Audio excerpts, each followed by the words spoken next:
Hello guys, आप सभी का स्वागत करता हूं अपने इस यूट्यूब चैनल पर जिसका नाम है मिस्टर मैक।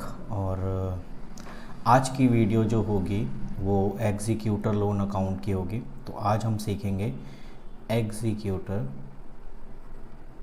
लोन अकाउंट के बारे में।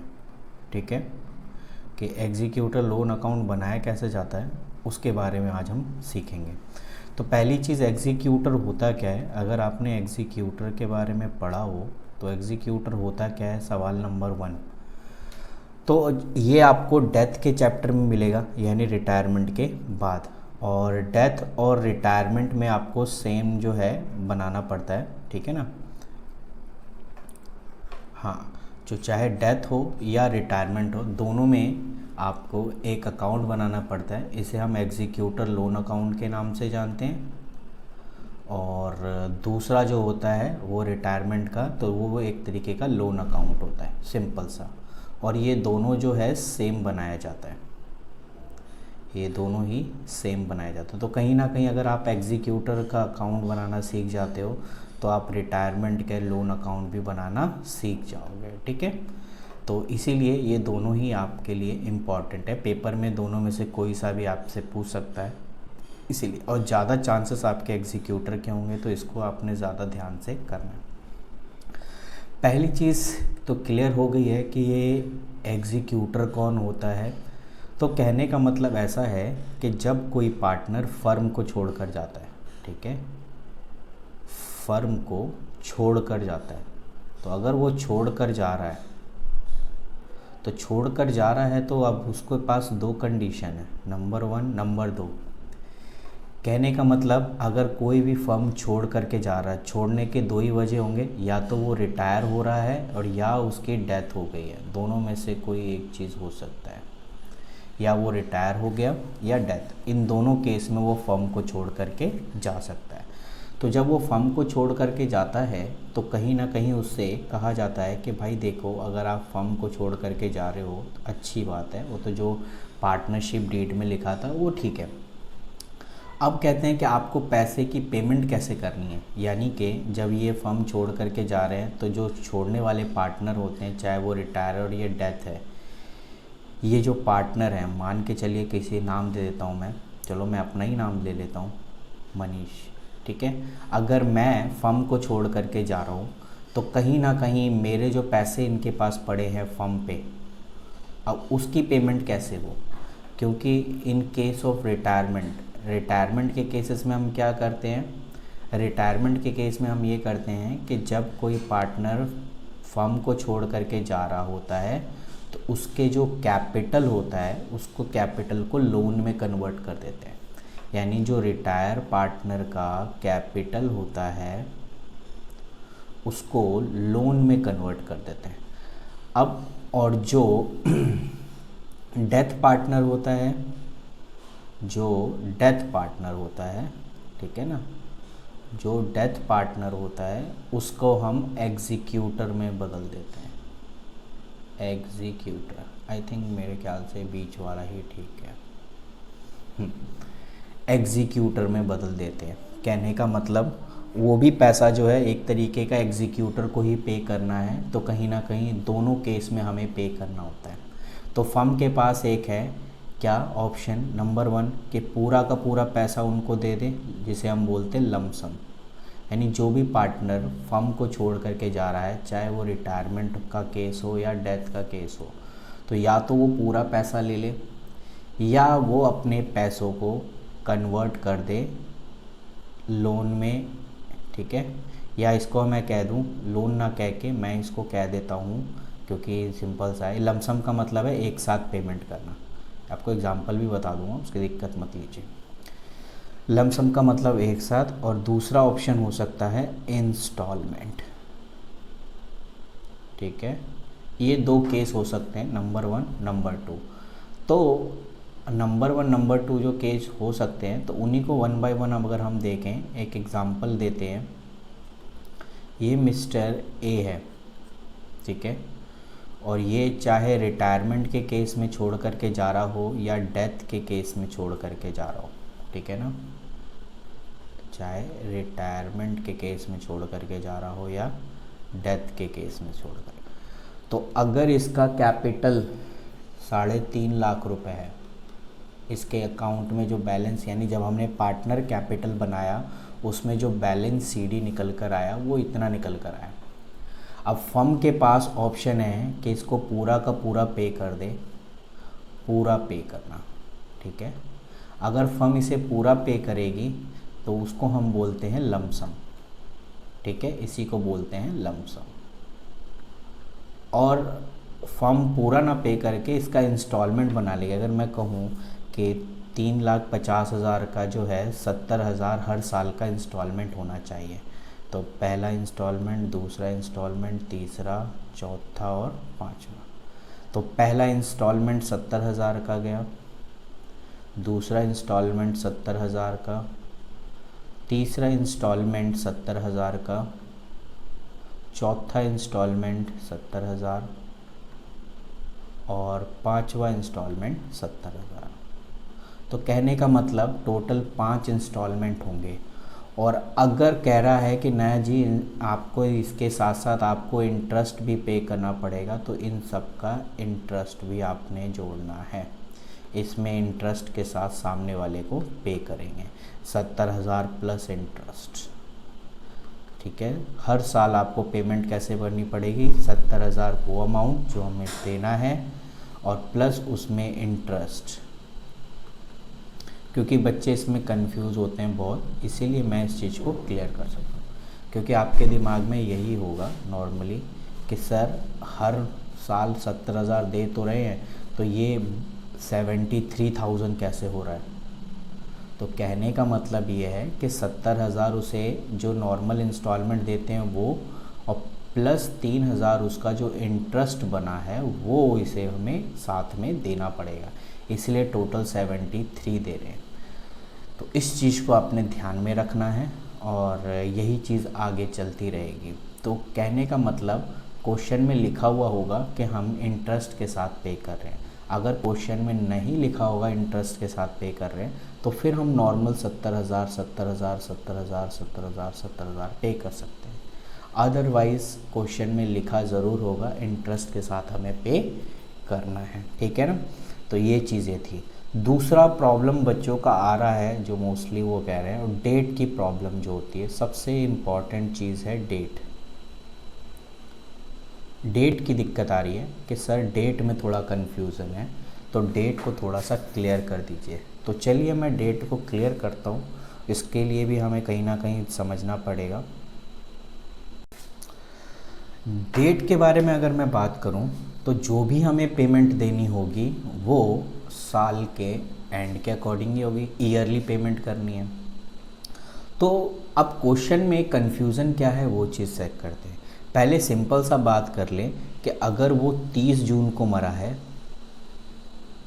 और उसकी इंस्टॉलमेंट की जो डेट शुरू होती है वो 1 जुलाई से होती है, तो 1 जुलाई 2000 अगर 21 है तो इसकी जो इंस्टॉलमेंट डेट होगी वो 1 जुलाई 2022 होगी। तब ये आपका, चाहे आप इसे 30 कह लो या 1 जुलाई कह लो, बात। अगर मैं इसे यहाँ पे 30 जून भी लिख देता हूँ तो कोई हर्ज वाली बात नहीं है, क्योंकि 30 जून के बाद ही 1 जुलाई आता है, तो मैं ये भी लिख दूँ कोई दिक्कत नहीं। मैं यहाँ पे 30 जून लिख दूँ, कोई वो इशू वाली बात नहीं। लेकिन मेरा कहने का मतलब ये है कि 1 साल कब पूरा होता है, तो जब वो मरा। और क्वेश्चन में ये पढ़ लेना कि उसकी इंस्टॉलमेंट की डेट कब से शुरू हो रही है। तो मोस्टली क्वेश्चन में यही होता है कि जब वो मरता है वहीं से डेट काउंट होती है उसके एग्जीक्यूटर की पेमेंट करने की, ठीक है। तो इसीलिए बच्चे कंफ्यूज ये होते हैं कि उनको 1 जुलाई से 1 जुलाई लेना है, तो 1 साल तब जाके होगा पहला इंस्टॉलमेंट। फिर आपने 2022 का 1 जुलाई हो गया, ठीक है। और फिर इसका दूसरा इंस्टॉलमेंट क्या आएगा, 2023 का 1 जुलाई। क्योंकि ये जो सीडी है ये आगे चल करके ही बीडी हो जाता है। अभी मैं इसका डेट भी बताऊंगा। तो कहने का मतलब आप चेक कर लेना, ये जो 21 है नीचे 22, तभी तो 1 साल का हुआ।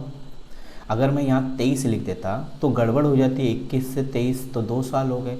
इसलिए ज़रूर ध्यान में रखना कि जब हम कोई चीज़ लिख रहे हों तो साल ज़रूर चेक कर लेना कि साल में गड़बड़ तो नहीं होगी। अगर मैं 21 से 23 आ जाता तो 2 साल का गैप होता और इंस्टॉलमेंट सिर्फ एक ही पे हुई है। तो देखिए 21 से 22 एक इंस्टॉलमेंट, 22 से 23 दो इंस्टॉलमेंट, ठीक है। और फिर उसके बाद 2023 1 जुलाई, और फिर अगली वाली डेट पेमेंट की कब आएगी, ये पेमेंट की डेट है, पे, ये पे की डेट है जो हमें पे करना है, और ये वो डेट है इस पे ड्यू होता है। अब ड्यू क्या होता है और पे क्या होता है? ड्यू ये बताया जाता है कि कितना अमाउंट सामने वाले को देना है, और पे का मतलब है कि हमने पे इतना करना है। तो कहने का मतलब 1 जून 2000 या मैं सॉरी 1 जुलाई है, सॉरी जून कह रहा हूँ, 1 जुलाई 2023 को इतना ड्यू हुआ है, तो इसीलिए साल के एंड में जो पेमेंट होगी वो कैसे होगी, 2024 1 जुलाई को पेमेंट होगी। तो ये डेट का ऑप्शन।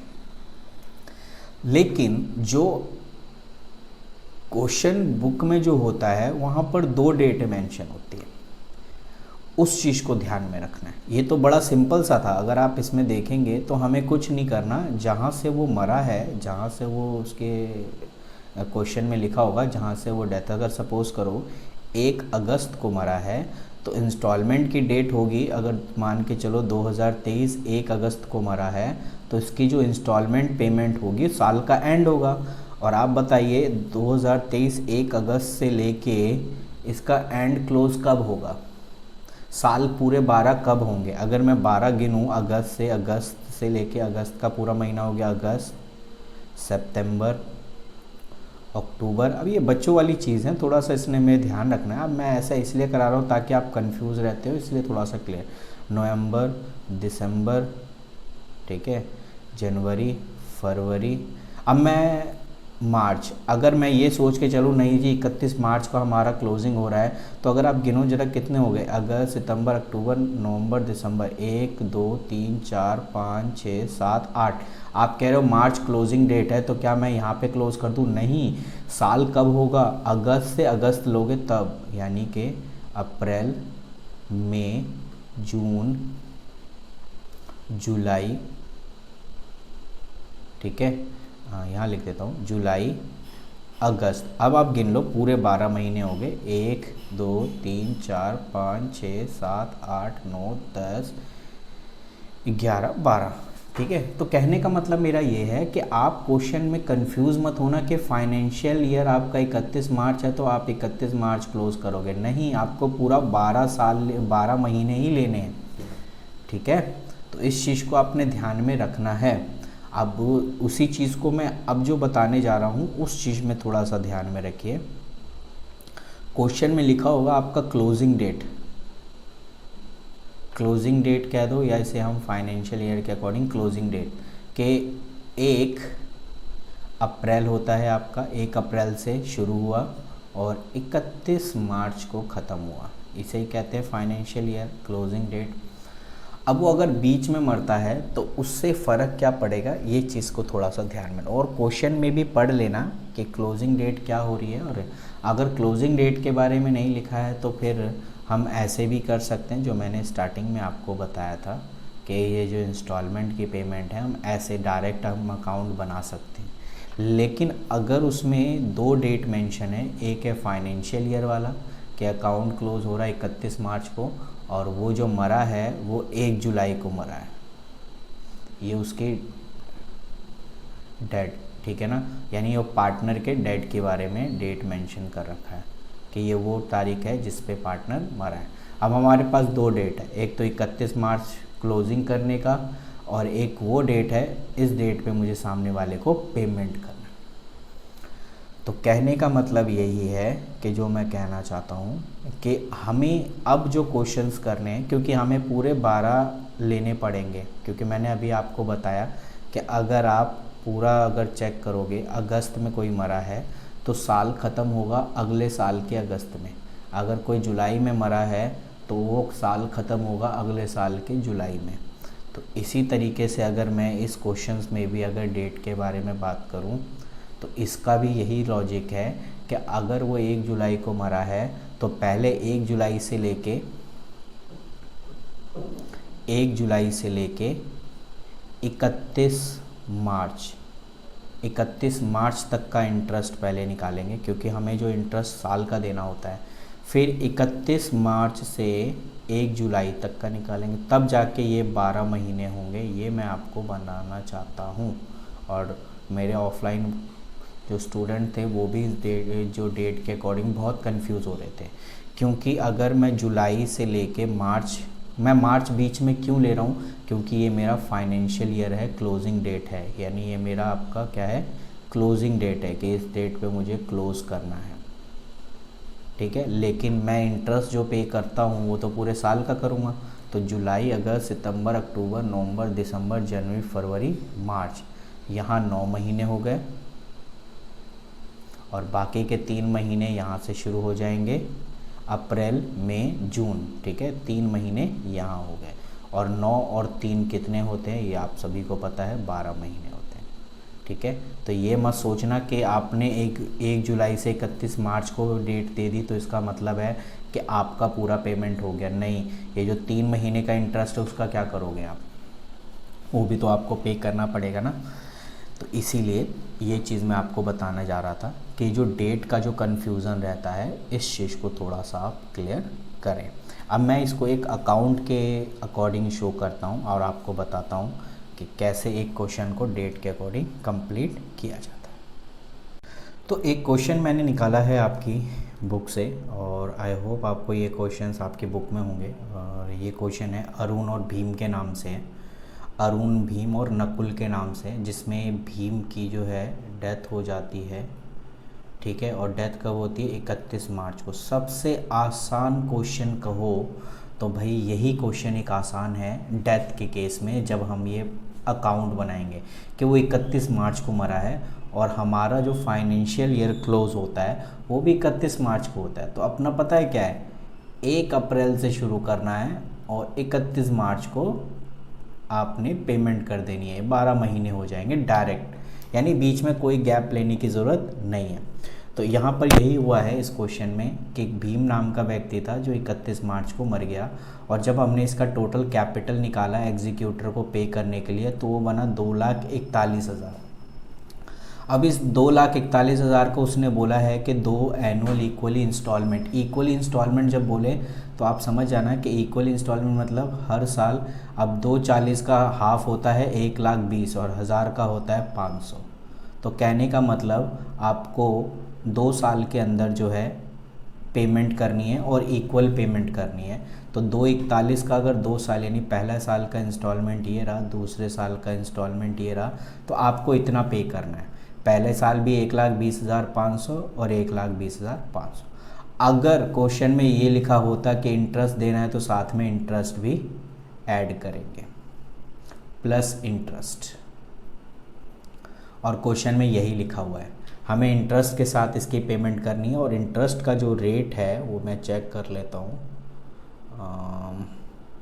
10% पर एनम, यानी कि इसी 1,20,500 का 10% अगर हम निकालें तो 12,050 रुपये बनेगा। आई थिंक एक बार चेक कर लूँ मैं।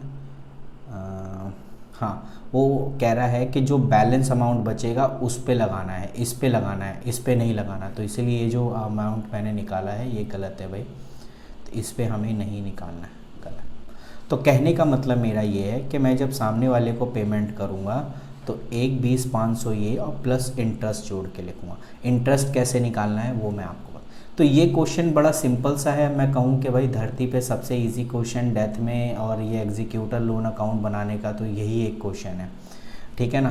तो अगर आप इधर चेक करेंगे, क्योंकि अगर आपने इसे सही से चेक करेंगे तो कहीं ना कहीं आपको ये चीज़ दिखेगी, बड़ा सिंपल सा है कि सामने वाले को पेमेंट कब करनी है, ठीक है। तो इसको करना कैसे होगा सर ये बता दीजिए। तो चलिए मैं ये भी बता देता हूँ। इसमें जो डेट मेंशन है, क्योंकि मेरे पास कोई पुरानी बुक है तो कहीं ना कहीं आप इसमें डेट का जो है वो डेट मेंशन है। इसमें कब का है भाई,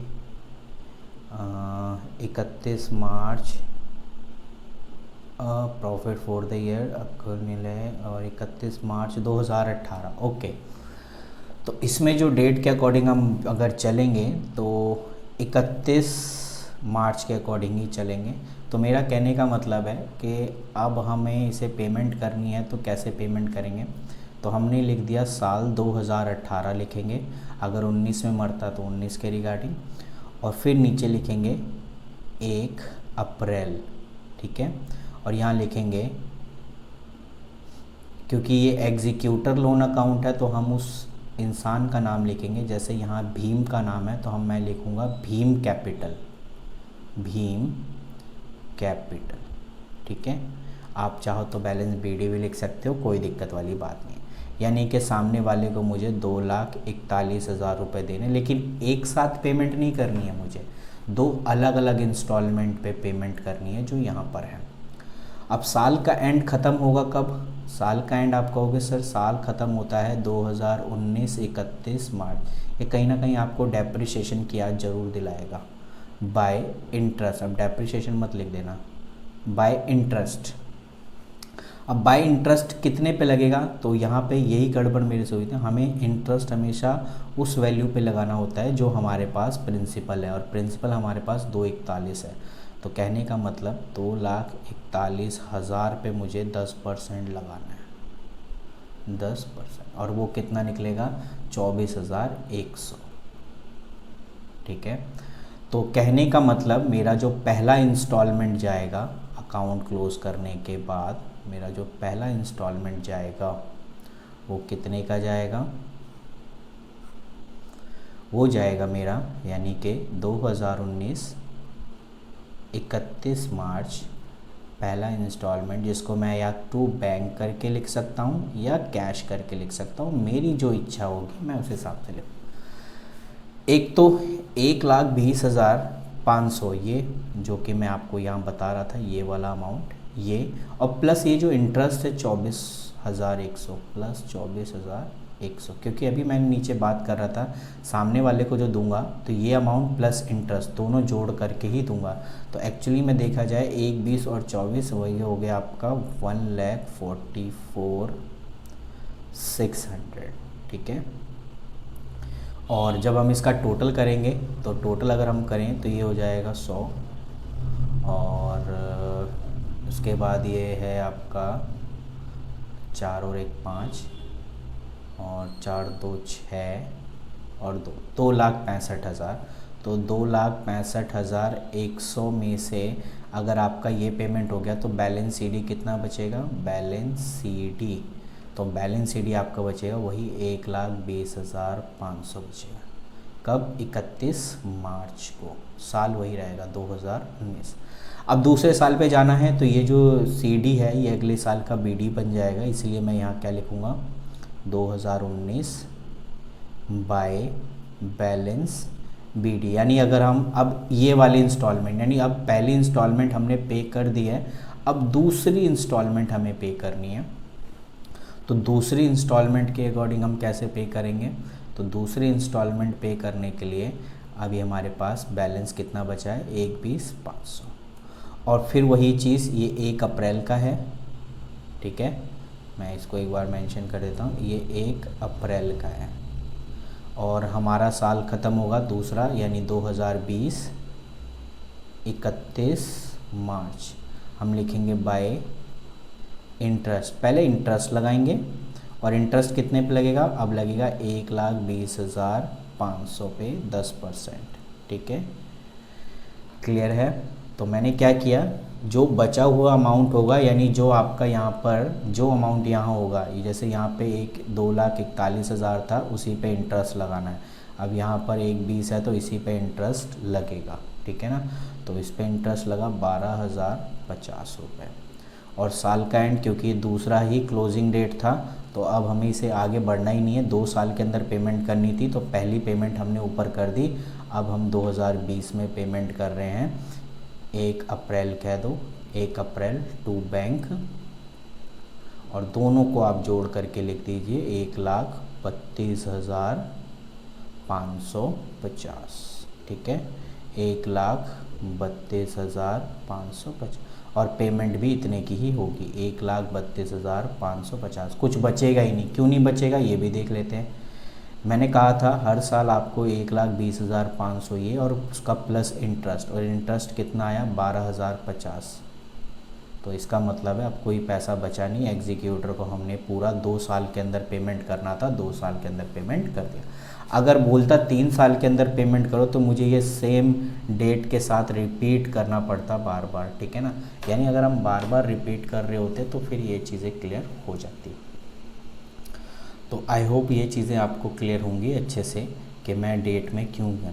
ये तो बहुत इजी सा है कि वो 31 मार्च को मरा, लेकिन प्रॉब्लम क्या आती है, प्रॉब्लम तब आएगी जब आप कहोगे कि अगर वो जून में मरा, फाइनेंशियल ईयर के अकॉर्डिंग हमें कैलकुलेट करना है, तो हम कैसे करेंगे।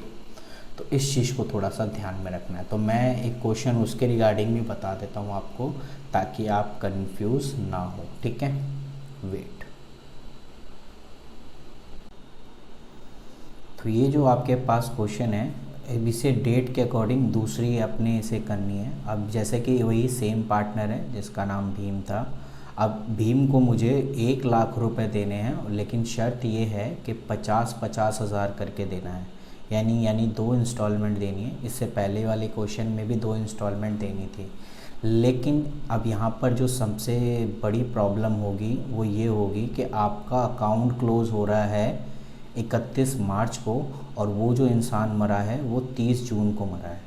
अब कहीं कहीं क्वेश्चन में ऐसा भी हो सकता है वो 1 अगस्त को मरा, 1 अक्टूबर को मरा। तो कहने का मतलब ये है, आप इस हिंट से पहचानिए कि वो उस डेट को नहीं मरा जिस डेट को आपका अकाउंट क्लोज़ होता है। वो कब मरा, जब अकाउंट क्लोज़ होने से पहले मरा। तो कोई भी डेट हो सकती है, उससे मुझे कोई फ़र्क नहीं पड़ रहा। ये 30 जून है, मैं इसको लेके चलता हूँ। साल वही हम गिनते हैं 2019, चलिए 2019 30 जून को वो मर गया। तो इसको दिखाना कैसे है, कैसे दिखाएंगे। तो सबसे पहले हम लिखेंगे साल, यहाँ पे डेट 2019, और पहले हम लिखेंगे, क्योंकि पेमेंट हमें 30 जून को करनी होगी, तो 30 जून लिख लो या 1 जुलाई लिख लो, उससे कोई फ़र्क नहीं पड़ रहा।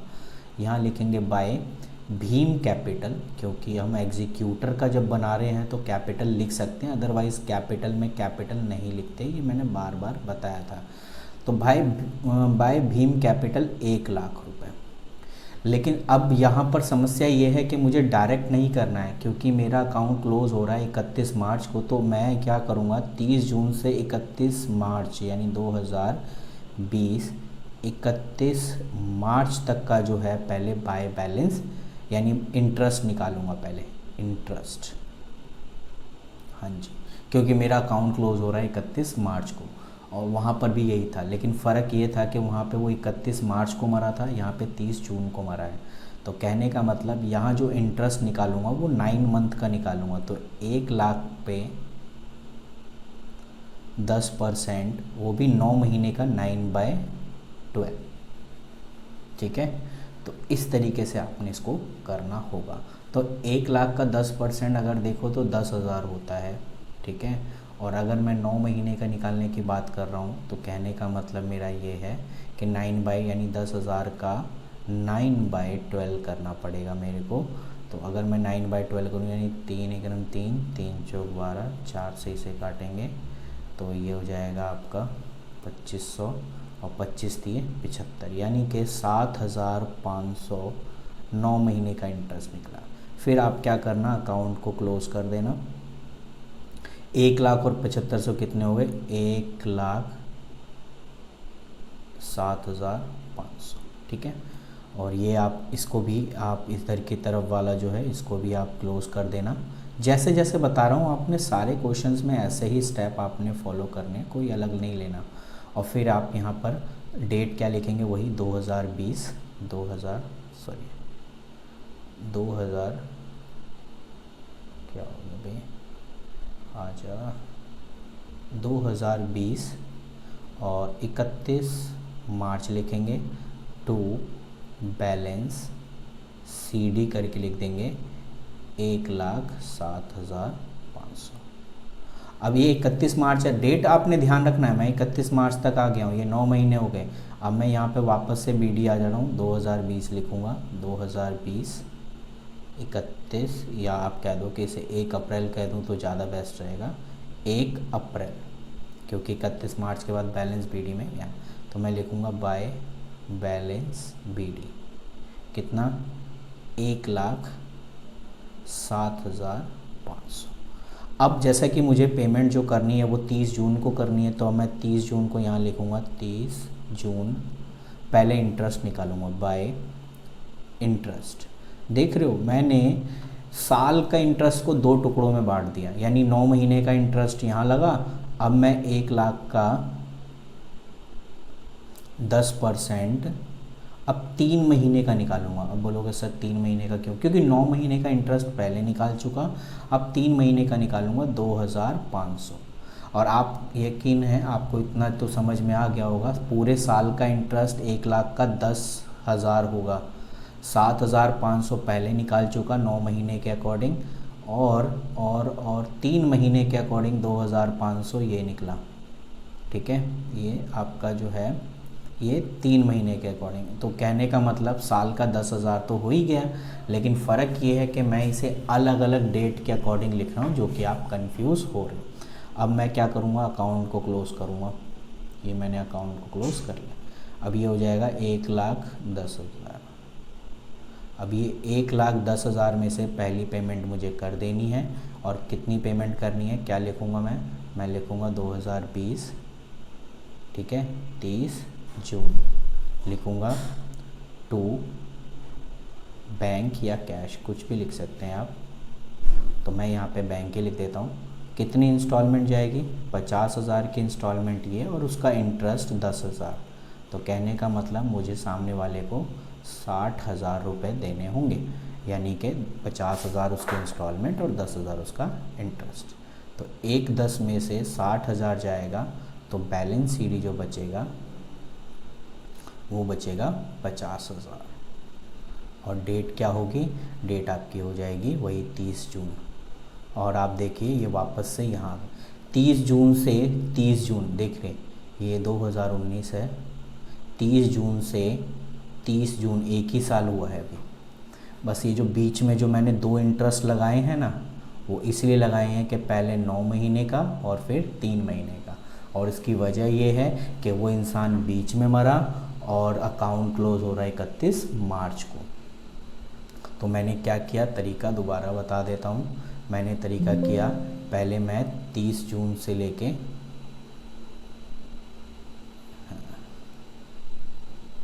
वाह काफ़ी लग रहा है, ऐसा भी कुछ होता है क्या? Wait a minute. तो कहने का मतलब जो मैंने आपको पीछे बताया उसका यही है कि जब भी कोई पार्टनर की डेथ होगी जून में, अगस्त, अब सपोज़ करो मैं अगस्त की में लेके चलूँ, अगस्त से मार्च पहले ख़त्म करेंगे और फिर हम मार्च से वापस से अगस्त में जाएंगे। तभी यहाँ से लेके आपका अगस्त तक में आपका अगस्त में गिनूँ, अगस्त, सितंबर, अक्टूबर, नवंबर, दिसंबर, जनवरी, फरवरी, मार्च। तो ये कहने का मतलब कि अगर मैं जून, जुलाई और अगस्त, तो 8 महीने यहाँ हो गए, 4 महीने यहाँ हो गए, यानी 8 और 4 12। तो इस तरीके से आपने क्वेश्चंस को हैंडल करना है। और पीछे भी मैंने यही करा कि 30 जून को मरा, तो पहले मैं 30 जून से लेके 31 मार्च तक का इंटरेस्ट निकाला। ठीक है, और फिर उसके बाद 1 अप्रैल से लेके आपका 30 जून तक का, यानी कि 3 महीने का, ये 9 महीने हो गया और ये 3 महीने का, तो हो गया पूरे साल 12। ठीक है, और उसके अकॉर्डिंग फिर मैंने इंटरेस्ट दे दिया। आई होप ये वीडियो आप 1-2 बार और देखेंगे, आपको समझ में आ जाएगा कि दोनों में फ़र्क क्या था। तो खैर आज की वीडियो इतनी होगी। आपको अगर अच्छी लगी तो आप अपने दोस्तों में ज़रूर शेयर करें, और ये उनके लिए भी हेल्पफुल है जो प्रॉपर आए नहीं थे ऑफलाइन क्लासेस में, तो उनको भी हेल्प मिले। तो मिलते हैं आपसे नेक्स्ट वीडियो में, ताकि और आपको जिन टॉपिक में दिक्कत आ रही होगी तो मैं उसके रिगार्डिंग वीडियो बना दूँ। Thank you.